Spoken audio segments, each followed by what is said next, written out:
Here I shall discuss the seventh cranial nerve, only those anatomical and physiological aspects which are essential from the exam point of view of residents and that which is useful in day-to-day practical application. So what we know that the facial nerve arises from the pons. But is this statement actually true? Answer is no. We know that spinal nerves have two components, viz. the upper motor neuron and the lower motor neuron parts. This is true for nerves which arise from the spine, also called as peripheral nerves. Similarly, a cranial nerve also has an upper motor neuron called as the central or supranuclear part, and what we know as the cranial nerve is actually the lower motor neuron, which includes the nuclear and the infranuclear parts. So division into upper motor neuron and lower motor neuron is also a feature of each cranial nerve, which is also called as central nerve.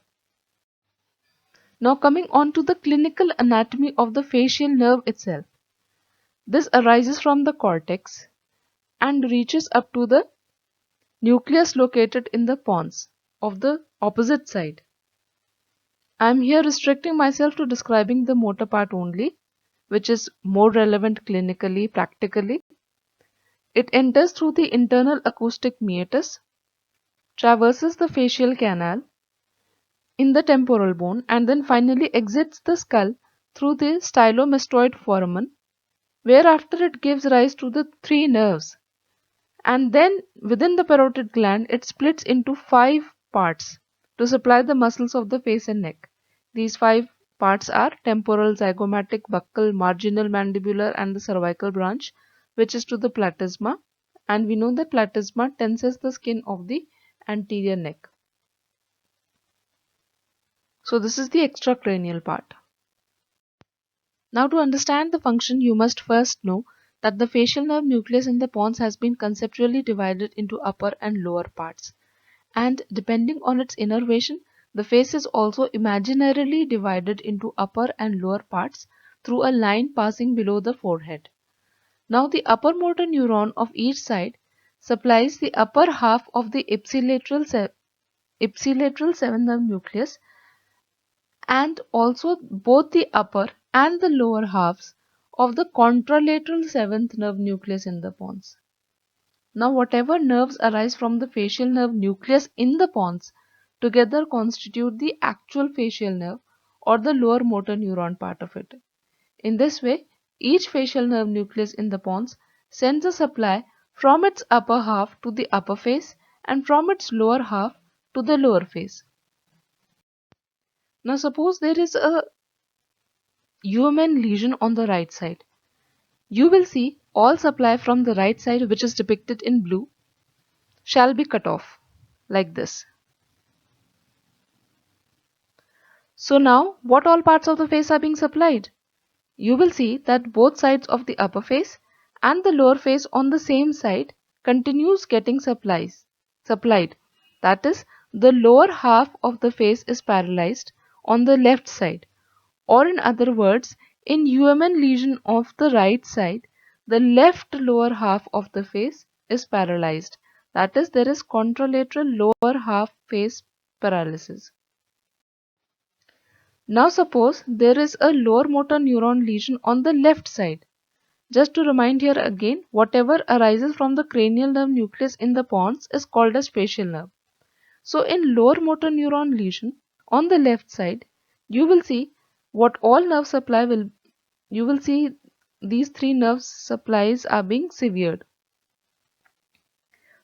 Now you can see for yourself what part of the face continues getting supplied. That is, left half of face is paralyzed. So in left seventh nerve palsy, the left half of the face is paralyzed, or in other words, the ipsilateral face is paralyzed. This is also called as Bell's palsy, especially if it is of idiopathic origin. But for me, remembering all this seems to be slightly confusing. So to keep it simple, just remember in UMN lesions, the contralateral lower half of the face is paralyzed. That is, in upper motor neuron lesions, the upper face is spared.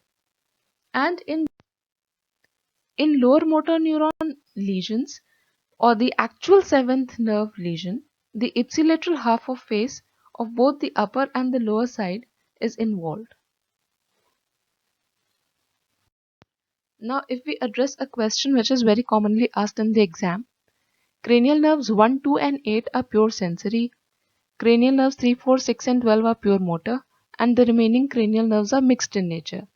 So, facial nerve is a mixed nerve. It has all motor, sensory, and parasympathetic functions. The motor part of the cranial nerve 7 supplies muscles of facial expression, posterior belly of digastric, stylohyoid, and stapedius.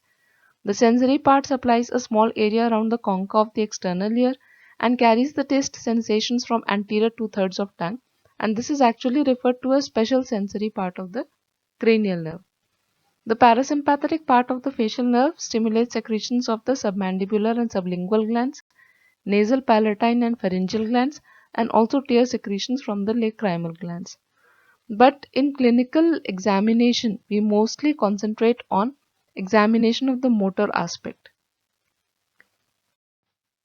So now, testing the motor part of the facial nerve is in a fully conscious patient.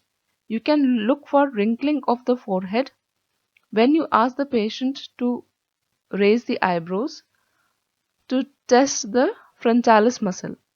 Or you can look for any asymmetry in closure of eyes when the patient is asked to do so, or elicit the blink reflex to test for orbicularis oculi muscle.